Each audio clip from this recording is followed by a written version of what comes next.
स्वागत है दोस्तों आप सभी का हमारे इस YouTube channel education portal TSW में, जहां हम आपको कॉम्पिटिटिव एग्जाम्स के लिए एक्सपर्ट्स की मदद से ज्यादा कंटेंट प्रोवाइड करने की कोशिश करेंगे। हमारा मानना है कि कोई एक टीचर हर विषय में एक्सपर्ट नहीं हो सकता है, इसलिए हम आपको हर विषय के अलग अलग एक्सपर्ट्स के द्वारा सटीक जानकारी प्रोवाइड करेंगे।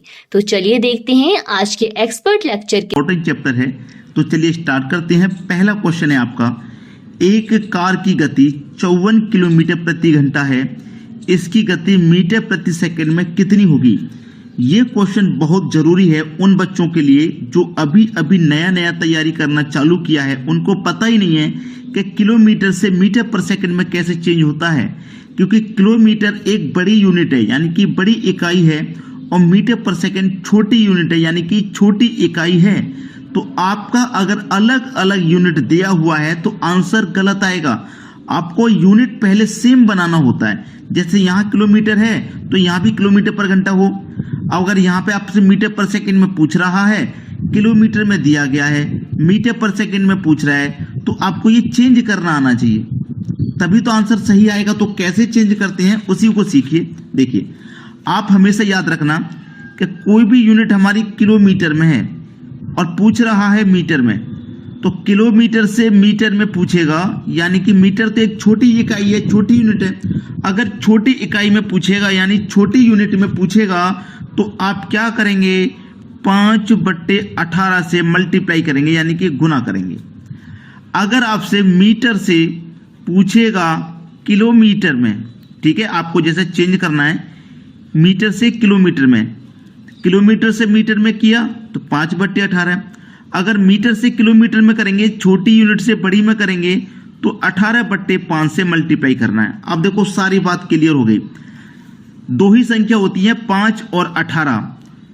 छोटी यूनिट में जब बदलते हैं तो छोटी संख्या को ऊपर रखते हैं, और बड़ी यूनिट में जब बदलते हैं तो बड़ी संख्या को ऊपर रखते हैं।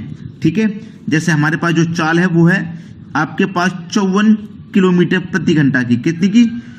54 किलोमीटर प्रति घंटा की है। अब 54 किलोमीटर से मीटर में बदलेंगे, किलोमीटर से मीटर में, तो कितने से गुना करेंगे? 5/18 से। 5 के बटे में 18 से करेंगे भाई, बस खत्म हो गया क्वेश्चन। 18 से 54 कटेगा 3 बार में, 3 का मल्टीप्लाई 5 से कर दो, 3 पंजे 15, तो 15 मीटर प्रति सेकंड निकल के आ गई चाल। मीटर पर सेकंड में तो पूछ रहा था, तो 15 मीटर पर सेकंड निकल के आ गई, यानी कि डी ऑप्शन है आपका बिल्कुल सही जवाब। तो आपको आसानी से ये समझ में आ गया और ये सीखना बहुत जरूरी है। अब देखेंगे हम अगला सवाल। अगला प्रश्न है, ए और बी 20 किलोमीटर की दूरी पर हैं। ए और बी 20 किलोमीटर की दूरी पर हैं। ए आपका 4 किलोमीटर पर घंटा और बी 6 किलोमीटर पर घंटा की गति से चल सकता है। यदि वे प्रातः 7 बजे एक दूसरे की ओर चलना शुरू करते हैं तो वे कब मिलेंगे? देखिए, ए और बी, ये दूरी है आपकी 20 किलोमीटर की। ठीक है, ये 20 किलोमीटर की दूरी है आपकी।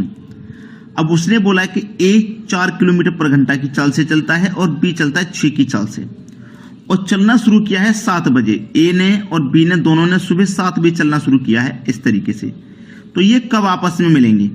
एक दूसरे की ओर चलना शुरू करते हैं, एक दूसरे के, यानी कि ए बी की तरफ चलेगा, बी ए की तरफ चलेगा।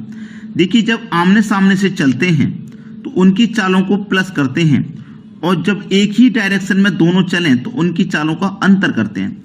तो ये आमने सामने से आ रहे हैं तो प्लस करेंगे। चलिए, ए आपका 1 घंटे में कितना चलेगा? 4। ए और बी दो ही व्यक्ति तो हैं।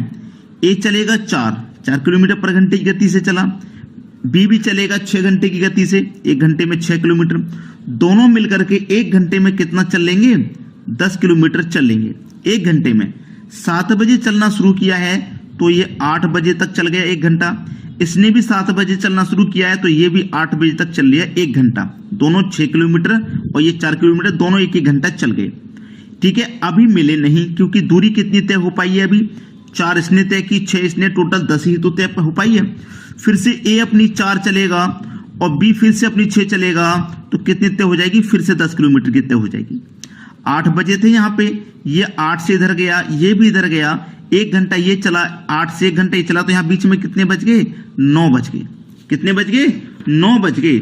अब यहाँ पे पहले एक 10 किलोमीटर की दूरी 1 घंटे में, फिर दूसरे 10 किलोमीटर 1 घंटे में, तो टोटल समय कितना लगा? 2 घंटे का समय लगा। यानी कि 7 बजे चले थे वो, 2 घंटे बाद मिलेंगे, यानी कि 9 बजे ही तो मिलेंगे।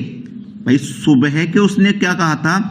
प्रातः 7 बजे चलना शुरू किया, 2 घंटे बाद सुबह के 9 बजेंगे, यानी कि 9 AM।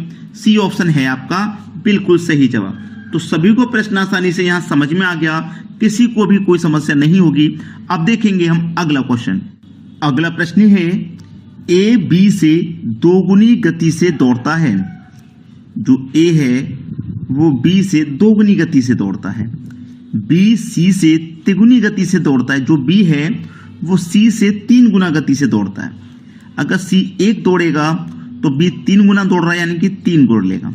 और जो ए है वो बी से दोगुनी गति से दौड़ रहा है। जो ए है वो बी से दोगुनी गति से दौड़ रहा है, तो बी का 2 गुना 6 हो जाएगा। ठीक है, चलिए ये क्या है? दौड़ रहा है, इसका मतलब चाल का अनुपात है स्पीड का। ये इनकी स्पीड का अनुपात है। ठीक है, और स्पीड का जस्ट अपोजिट होता है भाइयों टाइम का अनुपात। याद रखना, जस्ट अपोजिट टाइम का अनुपात। तो कैसे निकालेंगे? ए का निकालना तो ए को छिपा लेंगे, इन दोनों का मल्टीप्लाई, 3 एक कम 3 हो जाएगा। अब बी का निकालना है तो बी को छिपा लो, 6 का मल्टीप्लाई 1 से करेंगे तो 6। सी का निकालना, सी को छिपा लो, 6 का मल्टीप्लाई 3 से करेंगे तो 18 हो जाएगा।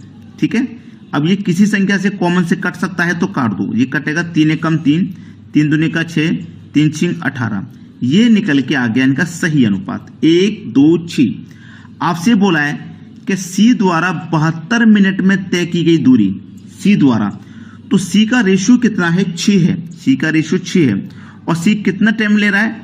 72 का समय ले रहा है, यानी कि 6 बराबर 72 के है, तो 1 बराबर कितना के हो जाएगा? 1 बराबर 12 के हो जाएगा। तो आपसे पूछा है ए कितना समय लेगा? ए का रेशियो कितना है? 1 है, तो 12 का मल्टीप्लाई 1 से कर देंगे तो 12, यानी कि ए कितना समय लेगा? 12 मिनट का समय लेगा। डी ऑप्शन सही। अगर बी का पूछ लेता तो 12 का मल्टीप्लाई बी के रेशियो से कर देते, जो कि 2 है, तो 12 दूनी का 24। ये कितना टाइम लेगा? 24 का टाइम लेगा। और ये कितना लेगा? 12 6 72, और ये तो 6 बराबर 72 पहले से ही दिया गया, इसको तो निकालने की जरूरत ही नहीं थी। तो आसानी से समझ में आ गया। अब देखेंगे हम अगला सवाल। अगला प्रश्न है, एक व्यक्ति एक यात्रा में पहले 200 किलोमीटर की दूरी को 50 किलोमीटर की गति से तथा अगले 200 किलोमीटर की दूरी को 70 की गति से तय करता है। 400 किलोमीटर की यात्रा में इसकी औसत गति बताइए। देखिए, ये कोई 200 किलोमीटर की दूरी है। ठीक है, 200 किलोमीटर की, यहां से लेके यहां तक ये कोई 200 किलोमीटर की दूरी है। जब वो पहले गया था, इस दूरी को तय किया था उसने, तो कितने की चाल से तय किया था भाई? 50 की चाल से 200 किलोमीटर तय कर ली। जब वापस लौट के आया, इसी 200 किलोमीटर को फिर से उसने तय किया, दोबारा में जब तय किया तो 70 की चाल से तय किया। भाई पहले 200 किलोमीटर की दूरी को 50 की चाल से तय किया था, फिर वही 200 किलोमीटर की दूरी को वापसी में उसने 70 की चाल से तय किया। यानी कि एक ही दूरी को 200 किलोमीटर की जो एक ही दूरी है, इसको 2 बार तय किया है, तो कितनी हो जाएगी? वो 40 किलोमीटर की यात्रा हो जाएगी। उसी की औसत गति पूछ रहा है। तो औसत चाल बराबर क्या होता है? औसत चाल बराबर होता है 2xy वटे में x प्लस वाई। यानी कि पहले वाली चाल x होती है, बाद वाली चाल y होती है। तो आपका देखिए 2 × x आपका 50 है, y आपका 70 है, बटे में दोनों को जोड़ेंगे तो 50 और 70 को जोड़ेंगे 120। ठीक है, चलिए इसी को कटा के सॉल्व कर लेंगे। आपके प्रश्न का यहाँ पे आंसर आ जाएगा। 0 से मैं 0 कटा दूंगा, 2 छिक्के 12 कट जाएगा 6 बार में। 50 का मल्टीप्लाई 7 से कर दो तो 350, क्योंकि एक 0 भी है, ये रहा, बटे में कितना जाएगा? 6 से कटा दूंगा मैं इसको, तो 6 पंजे 30। ठीक है, 6 पंजे 30, 5 बचेगा, 5 में 0 लगा देंगे, 50, 5 6 से कटेगा, 50 हो गया, 6 अट्ठे 48, 2 बचेगा तो नहीं जाएगा, 10 में लग जाएगा 20, 6 त्रिक का 18, 58.3, यानी कि डी ऑप्शन आपका बिल्कुल सही जवाब। अब देखेंगे अगला सवाल। अगला सवाल है, एक सिपाही एक चोर का पीछा करता है जो इससे 200 मीटर आगे है। यदि सिपाही और चोर 8 किलोमीटर पर घंटे तथा 7 किलोमीटर पर घंटे की चाल से चले तो सिपाही चोर को पकड़ने में कितना समय लेगा? देखिएगा, अच्छा क्वेश्चन है। एक सिपाही एक चोर का पीछा कर रहा है, ठीक है, चोर का पीछा करता है, लेकिन जो चोर है वो सिपाही से 200 मीटर आगे है। सिपाही की चाल है 8 किलोमीटर प्रति घंटा, चोर की चाल है 7 किलोमीटर प्रति घंटा। अब सिपाही की चाल ज्यादा है तो इसका मतलब इसको पकड़ ही लेगा। तो 1 घंटे में कितना पकड़ रहा है वो 1 किलोमीटर, क्योंकि इसकी 1 किलोमीटर पर घंटे की चाल ज्यादा है। 1 घंटे में 1 किलोमीटर पकड़ रहा है, ये 7 किलोमीटर भागेगा, 1 घंटे में ये 8 किलोमीटर पर भागेगा, तो 1 घंटे में 1 किलोमीटर पकड़ लेगा। 1 किलोमीटर पकड़ लेगा कि नहीं, 1 घंटे में वो पकड़ लेगा 1 किलोमीटर। 1 घंटे में 1 किलोमीटर पकड़ लेगा, 1 घंटे पकड़ लेगा 1 किलोमीटर। 1 घंटा यानी कि 60 मिनट, और 1 किलोमीटर यानी कि 1000 मीटर। 1 किलोमीटर का मतलब 1000 मीटर, यानी कि 60 मिनट में वो 1000 मीटर पकड़ेगा। लेकिन उसको पकड़ना कितना है, केवल 200 मीटर पकड़ना है। पकड़ना कितना है, केवल 200 मीटर। 1000 पकड़ रहा है, पकड़ना है उसको केवल 200 मीटर ही तो पकड़ना है। तो 200 से वीडियो देखने के लिए थैंक यू दोस्तों। हम फिर मिलेंगे इसी एजुकेशन पोर्टल TSW चैनल पर एक नए टॉपिक के साथ। लाइक, शेयर एंड सब्सक्राइब करना ना भूलें। धन्यवाद।